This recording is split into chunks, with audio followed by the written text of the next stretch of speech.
Welcome to From Ground to Great, a business, aviation, and personal growth podcast. I'm your host, Daniel Ruiz Jimenez. So, how are you doing today? I'm great, Daniel. Thanks so much. Thanks for having me on the podcast. I'm really excited to share a little bit about my life, my story, in the hopes that other people find it entertaining and maybe valuable. Yes, yeah, I'm so excited that you reached out to me. I've been wanting to get into real estate a little bit, and that's what you're doing now, among a whole bunch of things, which is really cool. I think one of the things that is really interesting too is that you had a good aviation career and that you were also a veteran. So thank you for your service. I kind of just want to hear a little bit just from your story, give a background of who you are, what you do, and then we'll go from there. Perfect. So real quick, 1 to 2 minute background is I grew up in the Midwest. September 11th happened when I was a senior in high school, and so I felt a bit of a call to serve. I graduated high school, floundered for a little bit, and then decided to join the Navy. I spent 5 years in the Navy. My specialty was combat trauma. I was what's known as a Fleet Marine Force Corpsman. So I got sent out to California. I was stationed with the Marine Infantry Battalion. I did a couple of deployments. I learned a lot of really valuable skills that after I got out, I did nothing with because I was really exhausted from having to deal with this high stress, high tempo environment. At that point in time, I got into commercial real estate in Phoenix, Arizona. It happened to be really either lucky or fortuitous, if you will. And I started off as a multifamily broker. And after doing that for about 2 years, I saw how much money was being made on the other side of the ledger, right? How much money the owners, the principals of these transactions were making. And I was saying, I'm sourcing the deals, I'm finding you a buyer, I'm finding you the seller, I'm doing all of this stuff. All you're doing is finding the money. So maybe I should start finding the money for these deals and doing them myself. So at that point in time, as you can imagine, this was during the Great Recession. There was a lot of distressed property. So I really cut my teeth in a distressed market. I learned short sales, REOs, trustee sales. I learned how to buy loans from banks and other lenders and special servicers. I made a lot of money doing that. And then I was lucky enough to take a few years off. I got into skydiving and base jumping and flying planes and wingsuiting and doing other kind of crazy adventures. I think something happened in the military, maybe some adrenaline wires got hardwired. And it was a really great fit for me. There was a lot of camaraderie and brotherhood. And then after that, I really got turned on to development, sustainable development in particular. I think that there's a little factoid, and that's buildings. The built environment consumes about 40% of our energy worldwide. The single largest consumption of energy is from buildings in the built environment. So I wanted to be a part of the group of people, the cadre of people that were helping to usher in an anthroposphere or a built environment that is healthier for the occupants, that is a better steward of our resources, that creates biodiversity instead of reducing biodiversity, right? The list goes on of all the amazing things that fosters connection amongst the people, right? So that is a real passion of mine. That's what I've been doing the last few years. I run a real estate investment company where we do two things. We provide credit, or we provide loans to people that are investing in real estate. And then we also have real estate investment opportunities on the ownership side. So, on the debt side and on the equity side. So nice. Hopefully that was succinct and to the point. No, that's great. And that's so funny that you mentioned that. So I guess for me, since you don't know me too well, I have my private pilot license and my aircraft mechanic license. All right.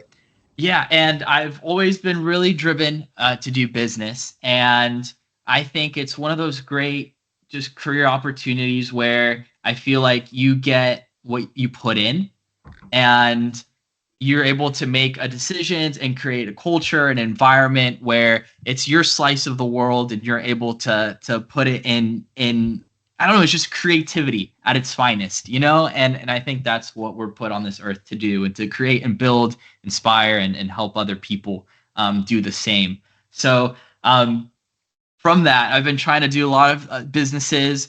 Right now, I have a vending machine business, which is pretty fun. Yeah, I started it with my friend from high school, and it's been going great, just kind of getting into it. It's just such a great experience because there's so many things that school doesn't cover at all, or it's so vague that there's no way of really knowing unless you just dive right in. I couldn't agree more. My wife's an educator. She's got her degree from a master's from one of those fancy East Coast Ivy League schools, and she's really great in education. And I'll say a couple of things real quick. Confucius, there's a great quote that was attributed to Confucius, and that is, if you're planning for a year, plant rice. If you're planning for a decade, plant trees. And if you're planning for a century, educate kids. Right? And I think our education system is totally broken. To your point, there's a lot that we don't learn. Listen, you have to learn when the Constitution was signed. You have to learn calculus or algebra. You have to learn English. These are all important, but you don't have to learn how to balance a checkbook, and you don't have to learn how credit card interest can handicap you the rest of your life. So I think there's a real mismatch in what we're standardizing our testing to. And if you go back and look at kind of where modern education has come from, the General Education Board, the Rockefellers, and it was really designed to create employees, right? And That's so right. I think our schools are in desperate need of a reboot, a reformatting and a reboot to equip folks like me. I didn't get this stuff in school. Folks like you're not getting it in school. I had to read books. I had to educate myself because my parents weren't taught it. I'm guessing your parents probably weren't taught it. And so there's a huge opportunity in education. And even more so, there's a huge opportunity for young folks like you that have the desire to go out and teach themselves and make something of themselves. Yeah. Yeah. And I think it's just the big thing is just bringing awareness to it and having people come and really it's awareness, and then having people actually be motivated and interested to be able to go into this stuff and say, and just changing the switch of, yes, you could do this yourself. Of course you can choose a nice cushy job, but in the long term, like, why not take risk? Right. And the worst thing that happens is you fail. And then I've had a whole bunch of stuff that I've done and failed. I was trying to look for a patent. I was like, oh, okay, got taken. Okay, next business idea, right? I love Or it. how can we add to it? Yeah. You're so on point with that. Some people view life as in a fixed mindset, right? You either have it or you don't. And then there's the growth mindset, which when you have a growth mindset, failure is one of the best things that can happen to you because that's feedback. That's an opportunity to learn. We have a philosophy here at my company, and that is embrace the failures. That means it's just as important to find out what not to do as it is to find out what to do. And you really nailed it by failing young, failing early. And I think to fail young, like, we should be empowering our young people, to fail. I want you guys, and I want other folks to go out and start businesses that don't work, start ideas, try patents, this is how we get to engineering breakthroughs, medical breakthroughs, other technological breakthroughs, is by trying things that don't work. Edison didn't invent the light bulb in his first try. It took thousands and thousands of iterations until he got it. Yet we have this personal judgment and the societal judgment from somebody, oh, they failed. Look at them. And, instead it's like, that's where the learning happens, man. Right there at the edge is where the learning happens. And that's where failure happens. And that's a great place to live and to be generating from. Yeah. No, can't even say it better myself. That's right on. And I want to ask you, just based on what you're saying, and it really ties into personal growth. And I feel like everyone has a really unique story and how they started their journey. And I would like to ask if you would like to share, when did you start on that journey of just believing there's more to it and being able to implement things and increase my own just knowledge or just the growth mindset, to be able to just go and do things. Where did the drive or your journey start for personal growth? I think it happened at a relatively young age. I grew up in a middle class family, right? Middle class, maybe lower middle class. And often we didn't worry about if there was food on the table, right? That wasn't a concern. We didn't worry about if we were going to have a roof over our head. But that was about it, right? And so frequently growing up, I'd have friends that would get something, whatever that something was, or go on vacation or play a particular sport that cost a fair amount of money. And I'd say, Mom or Dad, I want that. And they would say, no, we don't have the money, right? That was frequently the response. We don't have the money. And very quickly from a young age, I associated, so there's this thing called money, and if you have it, you can do what you want, right? So, and if you don't, you can't.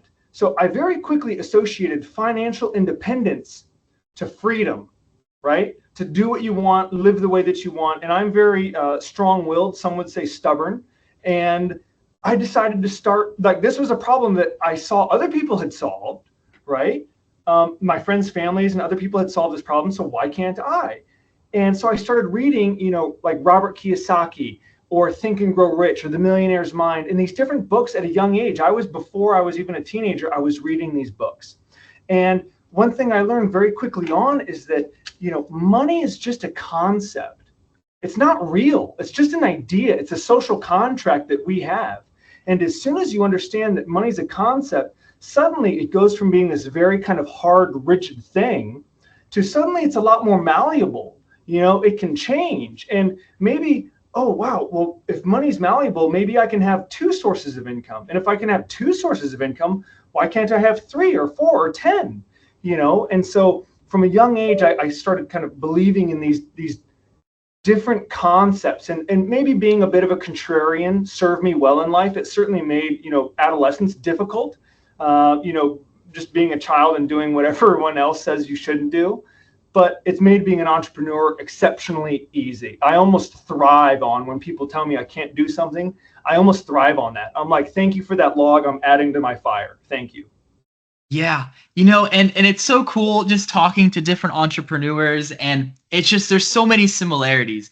And this is why I love doing the podcast, because you just are able to learn from so many people and just see, like, yeah, everyone has that same energy and drive. I think you can just see it when you're speaking.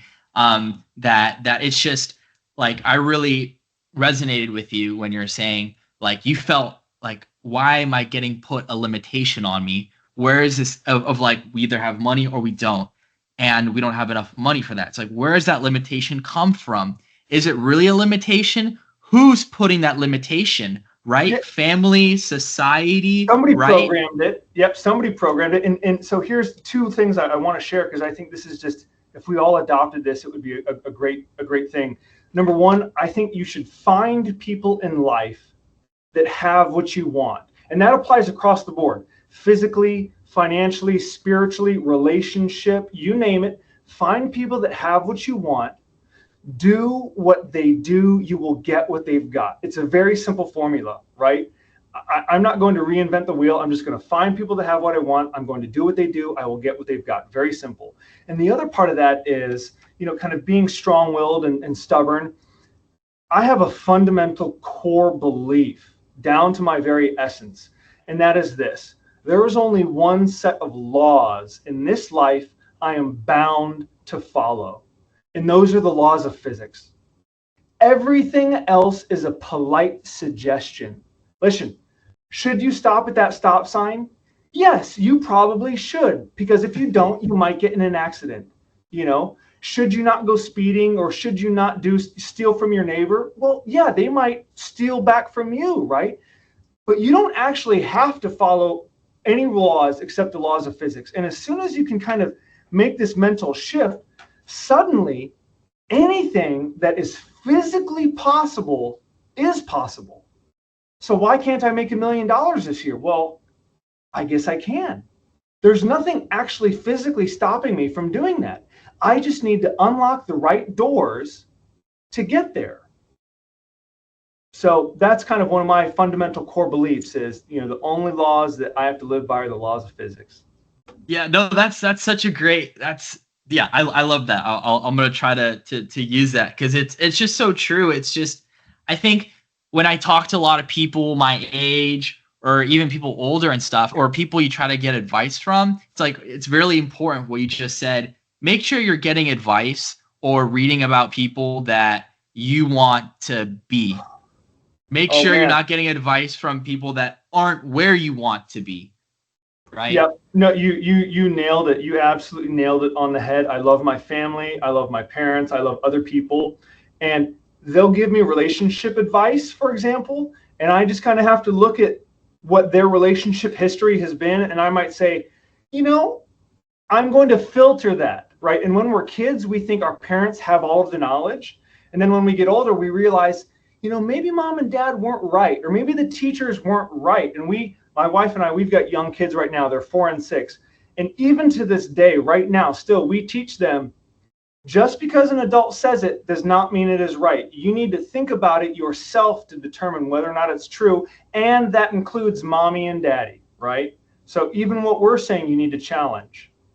Yeah. And basically what you just said is like kind of what I see in my age, especially. Like people aren't questioning like like stuff, like it's like you just have to like, okay, you get a piece of information. How does this apply to you? Do I question it, right? Like these are all questions, and like how do I test this instead of just taking it at face value and accepting it no matter who it's from, right? So Absolutely. how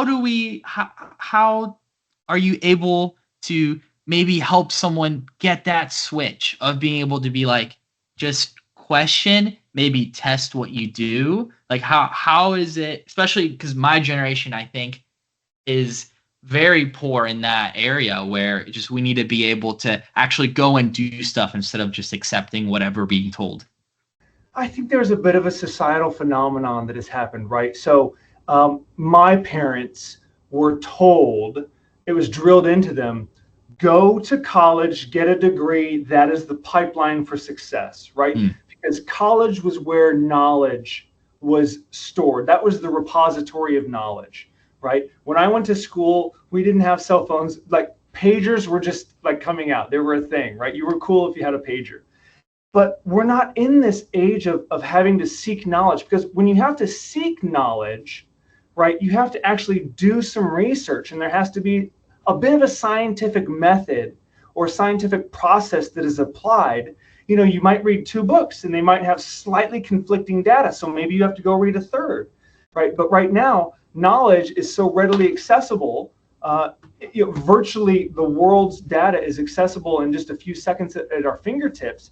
And I think because of that, our ability to do research, our ability to filter the data that we're getting has been compromised. And unfortunately, there's an old kind of saying that I think no longer applies. It needs to be changed. And that was the term common sense. And it really should be called uncommon sense now, because I feel it's becoming rarer and rarer. And I definitely don't want to sound like one of those old curmudgeons, oh, the world's going to hell in a handbasket, right, kind of a thing. Because I think the world is becoming more abundant, more amazing, more productive. If you look at just the stats, we're living longer. There's less homicides. There's less, deaths at infant mortality, childbirth deaths, less disease, et cetera, et cetera. The world is objectively getting better. Fact, full stop. And our ability to critically think is the 21st century skill that needs to be developed, because it's no longer data that we need. It's no longer knowledge. It's the ability to critically think, to communicate, to put together teams, to work cooperatively. Yeah. And I think this is a great kind of segue to aviation, but there's a saying in maintenance where it's trust but verify. Oh man, exactly.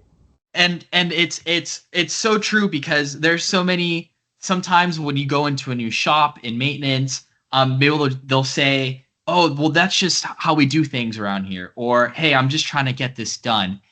This is how you do this, right? But sure, you can say, okay, well, he has more experience than me, but let's trust that, but let's also verify and make sure that what he's saying is going to be according to the manuals and any kind of publications that we have to go through. And I kind of want to ask you a little bit through your aviation story. I think there's a lot of different lessons that actually helped me incredibly go towards a path of critical thinking that aviation is just so rich in, I think. And if people applied it to business, to their everyday lives, I mean, that's kind of why I did the podcast all together, right? Business, aviation, personal growth, because in my life, I think those really tied together. So I guess I want to talk to you a little bit about your aviation story, and more particularly, like, is there any lessons or anything that maybe you've learned or applied from in doing so and being part of it? Still to this day, I'm afraid of heights, right? And which is interesting coming from a guy who flies planes, skydives, base jumps, wingsuits, climbs rocks, all of those things. But what I learned is that fear is based on a lack of knowledge, right? Whatever you're afraid of, it's typically rooted in a lack of knowledge. And my aviation story, my aviation kind of life, if you will, was started because a mentor of mine, a real estate mentor of mine, said, hey, do you want to go up to Sedona and get a cheeseburger tomorrow? And I was like, no, I don't have the time, right? It's a beautiful part of Arizona. I know I don't have the time. He goes, oh no, we'll fly there in my plane. You're not afraid of small planes, are you? And of course, being a young guy in my 20s, my chest puffed out about, this big, and no, I'm not afraid of small planes. But inside I was like, yes, I'm terrified of small planes, right? We get up, we take off. I am white knuckling it, man. I am not having a good time. And he looks over and he just says, hey, take a breath. And so, okay, I take a breath. And he says, hey, take the controls, right? And I take the controls and he's like, look, it's simple. Left is left, right is right, push is down, pull is up. You're flying. And suddenly, whoa, I'm calm now, and of course, I'm in control, so that helps. But he's starting to explain Bernoulli's principles and these different things that are in effect. And listen, physics are in effect. The plane's not just going to fall out of the sky. That's not going to happen, right? Even if the engine shuts off, we've got this 10-to-1 glide ratio, and we can look for places to land. And he's talking me through this, and suddenly I find myself understanding what is going on, and that dissipates so much of my fear. And as I continued to progress through my aviation knowledge, now I'm instrument rated, so now I can fly through the clouds. Now I'm multi-engine rated, I can fly more complex equipment. I've got my high performance endorsement, et cetera, et cetera. And as you gain knowledge, fear dissipates. And I think that that's part of one of the things that allows people to take risks. Is if you pursue knowledge, the actual risk is lowered, but also the perceived risk is lowered. Both of those things are lowered in the pursuit of knowledge. Yeah, no, I'm so glad that you mentioned that. And it's I think just really getting people to just embrace curiosity, because if we switch words, and I'm a big believer of, like, whenever there's a way you could say a sentence negatively, like, a really classic example is like, oh, like, how are you feeling? Like, if someone's sick, and I'll say, instead of being like, oh, like, maybe I might still feel sick or something, but I'll still try to say, oh, I'm getting better minute by minute, because it's truth, and I get to choose what, because everything is out there, right? Like, me being sick, me being better, me being okay. I think I get to choose the tunnel of what I get to see. So I try to use kind of those positive words, but yeah, embracing just like curiosity, or turning exactly that fear into curiosity, I think is just so great, because that's exactly what you explained, and how being able to just, the more you know, the less you're going to be scared of something, and just going for it, and just jumping, like, quite literally for skydiving, right? Yeah. Just going for it. Yeah. I love your point here, man. That is so critical, and it is all about your perspective and your mindset. And that gets back to, your mindset constructs your reality. It is fully based on, your so, there's a quote, I'm not sure who it was attributed to. I've seen anonymous, I've seen other people, but it's, be careful of your mindset. For, your mindset develops your thoughts. Your thoughts are where your words come from. Your words become your actions. Actions become your habits. Habits become your character, and your character becomes your destiny. And it's right there at the very onset. It's a small little change to say, like, well, I'm sick, I feel like garbage, to, I'm getting better, right? I mean, that cost you virtually no caloric difference, no time difference, no energy difference, no difference other than that little thing. And that could have a major impact in your life. Like, oh, I failed this test, I'm so dumb, versus I didn't do as well as I'd hoped, I'm learning a bunch, and I'll do better on the next one. Those little changes, man. And over time and over the years, they compound and can create massive changes. Yeah. I'm so glad that you say that too, because I told my great aunt about it too, and it's one of those things because I try to get her into like Think and Grow Rich. I was trying to do Yeah. like a book group with one of my friends, and I was doing all these templates, and I sent her one of them, and that was the one thing that stuck with her. It's like, okay, like how do I change? Especially in aviation maintenance too, you'll hear like, oh, I'm so stupid, right? Like, oh my gosh, right? You hear it all the time. But it's like just that one change I've really dramatically noticed in my life that it just helped me just create, and it does shape reality. I think what you say just really does come true because that is what you're focused on. So it becomes your perspective, your reality, all of it. Yeah. Object fixation. I know you're familiar with Yes. object fixation.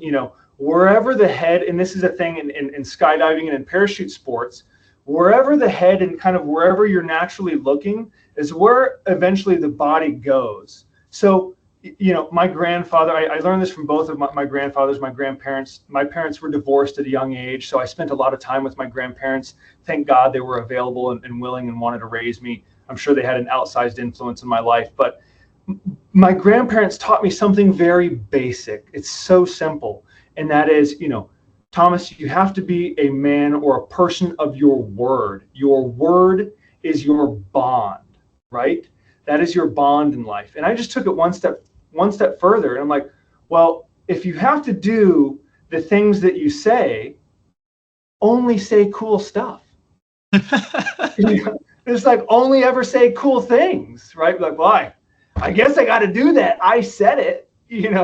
So just wherever you're pointed is where you will go. So just point to areas that you want to go. And if you're pointed and you're in a relationship, oh, this person is so mean, they're so terrible, they're so horrible. Well, that could be true. And if it's true, maybe the relationship needs to be over. Or maybe, that's only 5% of the time. And this person really is great. And I'm appreciative of how amazing they are for me and for my family. And that little shift can impact them. And then suddenly, they're reciprocating your gratitude and things get better. It's either a virtuous cycle or, a precipitous decline. Yeah. I'm so glad that so something that I learned too from this book called Neuro-Linguistic Programming, The Yes. Essential Guide. Have you read Yes. that, or no, just in I've general? taken NLP courses. I took a week-long NLP course many years ago. It's so critical. A lot of people call it pseudoscience, but they said that was true about quantum mechanics and quantum science, right? Like, I don't know how you can have two particles entangled, be ultimate distances apart, and the one can affect the other. So, I don't pretend to know everything. I think we have a funny presupposition in life, and that is this: that if we can't prove it's true, we assume it's not. And I say, just flip that. If you can't disprove it, then accept it could be true, right? Mm. And that's my approach to neuro-linguistic programming. It's very much, the way that you present the world to your own mind. Yes. And you're please after the episode send me where you got your certification because I've been trying to find where to continue. But I will.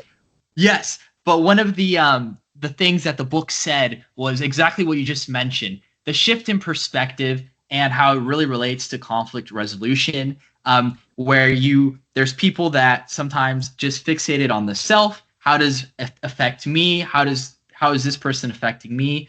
Okay, about the second point of view, how is this affecting the other person? And more importantly, the third point of view. If I was someone from the outside looking at this situation, how would I look at this, right? More in a neutral perspective. So I like in that example how you were talking about, there's this bad thing about a person or not so good, and then there's really great aspects that I'm maybe not looking at. I think the most important part is really being able to have that option and tools to know I can switch through different perspectives, right? And in this conversation and see, okay, how do I make that decision if this person is affecting me in a good way or in a not so good way, right? So I'm glad that you said that. Um, but I would Just to quickly yes, tie on to the NLP thing, I yes, yes, remember when I yes. was taking my course, and our instructor was our teacher was telling us about, he had a son who was maybe 4 or 5, and daddy, daddy, daddy, I'm scared. there's a monster in my closet or under my bed, right? And he goes, oh, tell me more. Let's hear about this monster, right? Because you can immediately understand the kid has made a bunch of presuppositions, a bunch of assumptions, which are incredibly dangerous, right? If you're not making good assumptions. And he goes, tell me more, tell me about this monster. Does he have big, sharp teeth? And the kid, oh yeah. Does he have sharp teeth? Oh, and does the monster have spikes on his back? Yeah, oh, he's got spikes on his back. And does he have really sharp claws? Yeah, he does. And, do you think, have you ever seen the monster? Well, no. Well, what if the monster is only like this big? And the kid's like, well, he's like, could that be true? Could the monster only be this big? And the kid's like, well, yeah. And he goes, and what if the monster's name is Mr. Sprinkles? And you kind of see the kid suddenly transforming, right, to this giant presupposition of this monster, to this tiny, and then the dad does a funny voice, and he's like, oh, hi, I'm Mr. Sprinkles, the monster, or whatever that is, right? And now the kid's laughing and they're laughing, and suddenly the kid goes right to sleep because he was able to reframe all of those presuppositions into something totally different. And that's something that I'm guilty of absolutely all the time. And I have to challenge myself, like, hey, what presuppositions am I bringing to the table? And this is even just a day-to-day interaction. Wow, that person was really mean to me. They must hate me. Well, maybe, or maybe, their grandfather or their dad is sick, or their child is in the hospital for something. You know what I mean? Like, there's so many assumptions that we make that are just flat out wrong. And I like to say, like, I have a story. And if you start with, I have a story, what you've done now is you've made your assumptions very malleable, right? Like, they're not as rigid as you knowing something. There's an old joke, what did the Americans do with the old Italian design question? Well, they answered it, right? But that's not really what you're supposed to do with a design question. It's meant to be a state of inquiry, constantly thinking and constantly challenging, right? You don't answer the design question. You stay in a state of inquiry. And if we're constantly in a state of inquiry, oh, wow, that person was really mean. I wonder what's going on with them. I wonder if there's something happening in their life that I don't know, right? That's a state of inquiry, and it's very difficult for me to be in a state of inquiry. I'm often in a state of knowing, but what a great place to be is in this state of inquiry. Yeah. And I think that relates back to just curiosity, what we were saying. Just, okay, what is there more to this, right? And that critical thinking, what more is out there? And the techniques that you mentioned are awesome, because those are part of the book that I heard too, because we'll have a lot of things that we'll tell ourselves, like, oh, maybe we're not good enough, or I will never be able to do this, or we can't have that. That's not for us, right? Maybe in terms of finance. And in NLP, it talks about how these voices, it doesn't have to be, just auditory. It can be an image that comes to your head too. And exactly for specific technique was, if it was a voice and you're able to trace it back through your own questioning of, okay, maybe it was through my parents that said this, right? What if I play around and try to relive that memory and try to change it a little bit? Maybe even if that voice comes back, what if I pretend it's in a higher pitch or in a funny voice, right? So that no longer affects me in that same just depth that it used to before. Absolutely. That visceral primal response, absolutely. Yeah. So I'm that's awesome that we're able to share that with people, to be able to see just if there's any experiences that you've had, just be curious about it and go back and see, where did this come from? What does it look like whenever this kind of just imposition or something that's stopping you to get in the way of what you're wanting to achieve? Where is it coming from? Because if you go back, then you're able to build upon it and change your framework into being able to actually turn into something positive. Well, we're all biological computers, and when was the last time that you did a software update? Are you running software from 5-year-old version of you? And I oftentimes am. When maybe another kid or a parent or a teacher was yelling at me, or there was some circumstance, and you onboard that, and that becomes part of kind of your software, and you have to go back and you've got to challenge that software. You have to overwrite it, or at a minimum, you have to kind of be aware of it. And my wife's a Buddhist. She's a very uh, I dare say enlightened. She wouldn't say enlightened, but she seems to have a lot more awareness of herself, right, than many people. And it's like many people, the anger train, right, will be coming. Like something will happen, and here comes the anger train, and they just hop right on, right? They don't even think about it. They just hop right on. And the more awareness that you can have, you can kind of see that train coming, and you can say, okay, I see that train coming, and I'm just going to let it pass. There it goes. Okay, I felt the emotion, feeling it's okay, but that emotion doesn't own me. And that's one of the things that people ask me, like, well, Thomas, aren't you afraid when you base jump off of a mountain that you might die? And I say, absolutely. I am absolutely afraid. But I tell fear, hey, I see you. I acknowledge you. Now get in the back seat. I'm driving. This is my life, right? You don't dictate life's terms to me. I dictate the terms of my life, right? Nobody gets to validate my experience. The world didn't happen to me. I happened to the world. Yeah. And that's a great, great mindset shift. Um, I think part of something that I've seen a lot in entrepreneurs is definitely the the way that I think we're just like hardwired is wanting to go and search. And I think part of and grow. And I think a big part of growing is finding knowledge and teachers, and more specifically mentors. Um, I've from our conversation, I've heard little sayings that you have that are just so engraved in you. I can just tell the way you say it. It's almost as if your mentor is saying it through you. But part of some things that I have too is trust but verify. Another one's like money is energy. Yes, So yes, I like that one a lot, because it's like it can't be in it has to be in a state of moving. It can't just stay in one place. And I think if you think just phrasing different things that you're able to apply in your life, just goes such a long way. I don't know if there's a mentor in your life that really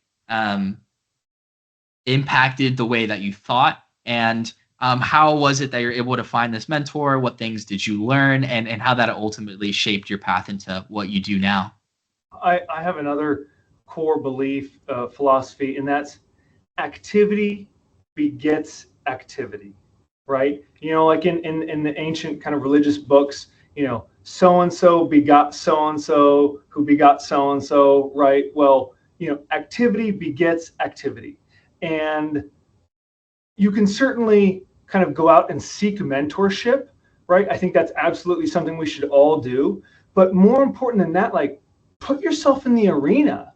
Whatever the arena is, it doesn't matter. But like, if you just stay at home and sit on the couch and doom scroll, there's no activity to beget further social connections. There's no activity to help connect you to other entrepreneurs. So you have to put yourself out there. And then, I like to do one hard thing per day, whatever that hard thing is, right? It might be a cold plunge, or it might be introducing myself to someone I'm intimidated by. As a matter of fact, one of my colleagues in the office here, a sharp young guy, motivated, and I took him up, and he got to watch a base jump of mine, and his mind was blown. Wow, how do you do it? All of these things. And I said, listen, Mike, do something hard today. What scares you? And he goes, ooh, introducing myself to people.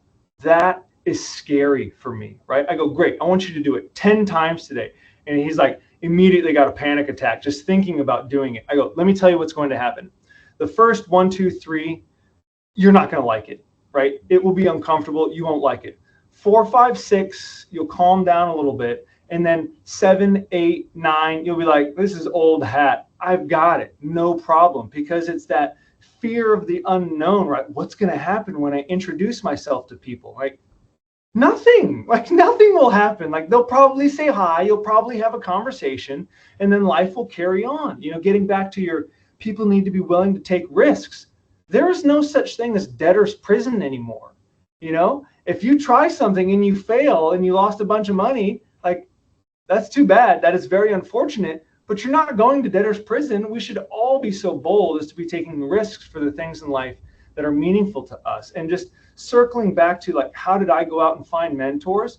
Honestly, it just happened from my willingness to put myself in the arena, because I would be out there, I would be, doing projects, and I would be verbalizing. That's one of the keys. I would be verbalizing the things that excite me, right? Oh, I want to do this. I want to build the most sustainable apartment building in Arizona. My project Eco Mesa just won the 2023 Sustainable Project of the Year for Arizona from NAIOP, right? And I was able to speak that into fruition. I just kept saying it. And then somebody said, hey, you should go talk to this other guy. He's also said something like that, right? So I go talk to them. Oh, hey, yeah, let's partner up and let's do it. And you know what? I've heard about these other people that have said that. So if it exists just in your mind, it's a dream, right? When you speak it into reality, it's now something that is real, right? So activity begets activity, and then speak your goals, speak those things into reality, because otherwise nobody's going to know who to connect you with. Nobody's going to be inspired by your story. And I've had mentors that have literally come found me through a friend who, like, I'll have an older friend, and they'll go, hey, you really should meet so-and-so. They're a rock star. You're really doing some amazing things in life. I think you two would enjoy one another's time. And I mentor people, and I can tell you, as someone who mentors younger people, like, it is so fulfilling. I can give of myself what costs me effectively nothing, a little bit of time, but no resources. I'm giving my knowledge, I'm giving my experience, and I say, take it with a filter, take it with a grain of sand. It might not be right, but I'm giving this something that costs nothing and that can radically change the direction of their life. And that's what I think older mentors have to give, and that they get fulfillment from giving of themselves. So that's just kind of my philosophy on mentorship and how to make things happen. How do you make it happen? You get in the arena, you speak it into fruition, and you don't give up. You can't be beat if you don't give up. Yeah.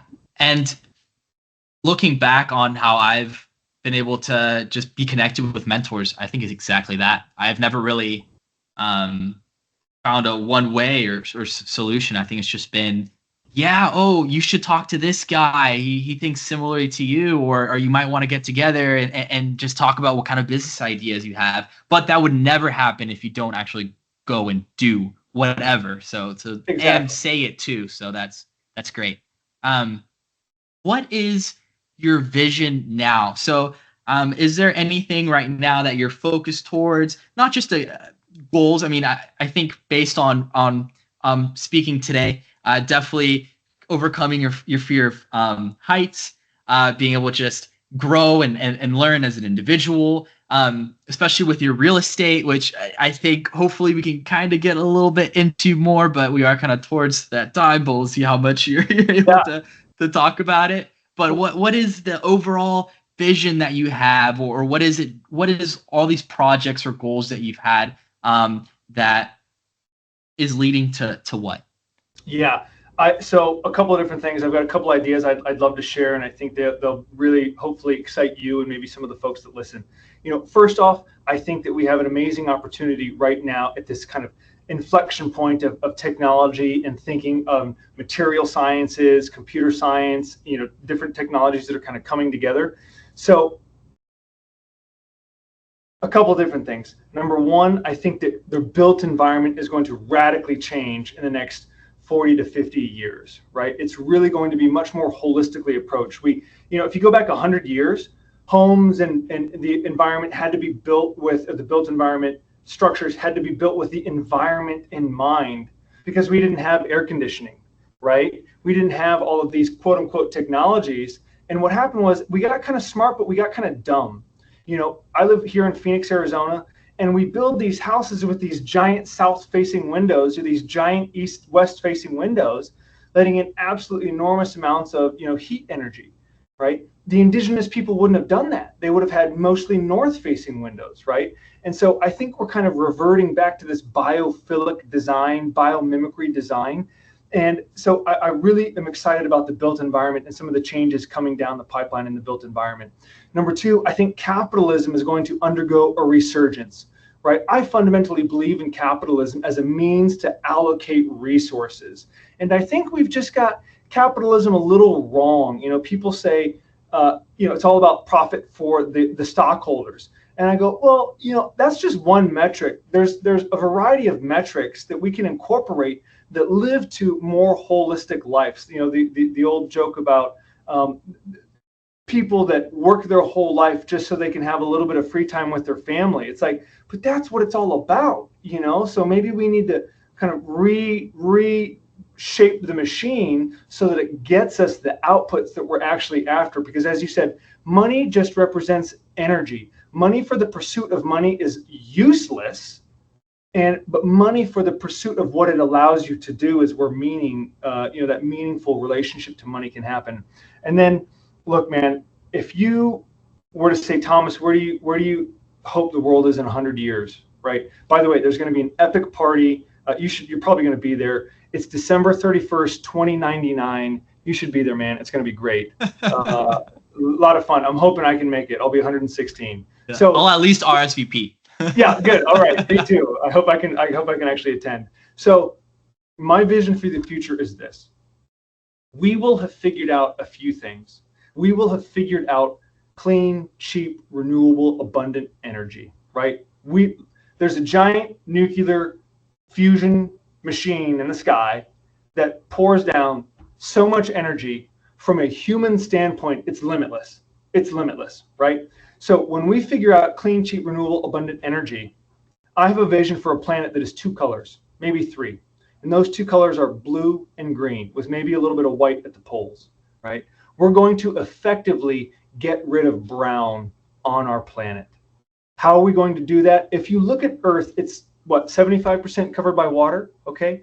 There is no shortage of water on this planet. There's a shortage of potable water in the right location, okay? So I think if you were to overlay the map of the US with oil pipelines, it's a very kind of diverse crisscross web of pipelines. We are figuring out how to desalinate ocean water at very, very efficient levels with solar stills. And I think we're going to do this in some critical parts of the world, right? The Southwest United States. I think Australia is the best, most promising place for us to do this because it's one continent. It's the lowest elevation continent on the planet. It is a single government, right? The Australian government is the whole continent. And we are going to be able to start reforesting the world. What's going to happen when we do that? Well, we're going to sequester carbon. Temperatures will go down. Biodiversity will go up. Timber industries will skyrocket. Agriculture industries will skyrocket. Ecotourism will skyrocket, right? The amount of fires will go down. Other insurance costs will go down. We will be living in, quite frankly, the best place in the universe to live, in my opinion. So that's my long-term vision and my long-term belief in where we will be as a species. We've just kind of got to get past a lot of the silly nonsense that we're stuck on these days. So, the other thing is everyone looks up at the sky and they see one renewable resource, the sun. There's actually two. Space is a renewable resource. It is infinitely cold in space. What does that mean? Well, our atmosphere is roughly 78% nitrogen, 79% nitrogen, 20 to 21% oxygen, and a handful of those other gases, right? What does that mean? That means that at a very specific spectrum in light, you can emit heat energy to space and it will pass right through our atmosphere. It will not be impeded by any of the gases in our atmosphere. And there's some really brilliant scientists that are working on this right now from a nanotechnology, nanomaterials, different paints standpoint. They're able to emit light at this particular wavelength that goes right out into space, and we're able to cool surfaces below ambient temperature, right? this is really amazing. We're going to be able to push excess heat out into space using space's infinite coldness as another renewable resource. Wow, that's a great perspective to just see that there are, and being able to go back to just a state of using what's available to us, but what people used to do back in the day where it just really was just so holistic and helping the environment. Something really cool that I learned the other day is there's this company that's putting mirrors up into space to be able to deflect the sun in certain areas, and you can choose exactly where it could point to. So as you were saying all this, I was like, yeah, there's another way right there. And being able to go back to using these resources that are effectively going to help the world and the earth, and well, essentially what you just said for your vision, which is great. Yep. Yeah. Look, there's no reason everyone on the planet can't have food. There's no reason we can't all have shelter. There's no reason we can't coexist with basically every other form of life on this planet. There's no actual reason. There's no physics reason here. These are all engineering problems that are solvable. So I really believe, and I look forward to a wonderfully abundant, beautiful future. And it will be incumbent upon folks like me and the younger generation, folks like you, to bring about these wonderful concepts to reality. Yeah. Well, I think that's a great way to leave it at that and have, listeners just really ponder that and see how they can add that to their lives too. Because I think that's a great vision. Yeah. I love it. And just living your truth and living your bliss is another way to contribute. Yes. You don't have to change the world to just be a part of a better today. Forget a better tomorrow. Forget that. Tomorrow will never get here. Let's just have a better today. Yes. Yeah. This has been great. And thank you so much for coming on. I think I've learned a lot. And I'm actually going to think a lot about what you just said towards the end, because I think that is really impactful. But there's a lot of money to digest. There's a lot of money to be made. Yeah. Look, if you can figure out how to desalinate, you are going to make oodles of money from the timber industry, agriculture, ecotourism, carbon sequestering, oodles of money. One last thing here. The obstacle is the way, right? The obstacle is the opportunity. All of these things in life that are the problem, they are the opportunity. And when you can approach it with that mentality, like, you will unlock billions and trillions of dollars. Yes. Yeah. There are no problems, only opportunities. That is right, man. No waste, only resources. Oh, I like that. Yeah. Well, Thomas, this has been so awesome. Thank you so much for coming on. Do you want to leave anything so people can reach out to you or see what you've been up to, or if you've been able to, or how your journey has gone along through your path of what you just said today? Yeah, I've gone through a few dark moments in my life, and I would just share, it always gets better. There's some up and down patches, and if you want to reach out to me, you can certainly find more on my company's website, Lucrum, Lukrom, lucrum.com. I am on socials and all of that stuff, but quite honestly, live your dream. You want to reach out to me, you can find me on socials. You can find me on my company's website. I'd love to contribute to a better today. So, well, thank you so much. This has been From Ground to Great with Thomas McPherson. Thank you so much. All right. Thanks so much. Take care. Yeah. Yeah, you too.